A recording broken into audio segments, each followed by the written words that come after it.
بچوں، ایک دفعہ کا ذکر ہے کہ شدید گرمی کا موسم تھا اور تمام ہی تالاب اور جھیلیں سوکھ چکی تھیں۔ موسم کی سختی کی وجہ سے دو مینڈک اپنے لیے نیا ٹھکانہ تلاش کرنے نکلے۔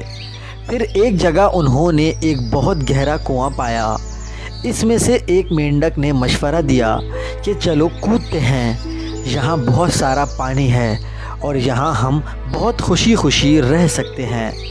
دوسرے مینڈک نے بولا کہ نہیں، میں تمہارے ساتھ نہیں آنے والا۔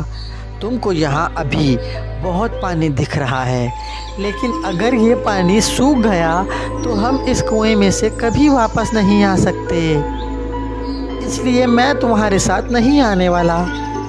اس کی بات سن کے دوسرے مینڈک کو بھی سمجھ آ گیا اور اس نے بھی فیصلہ کیا کہ وہ بھی کنویں میں نہیں جائے گا۔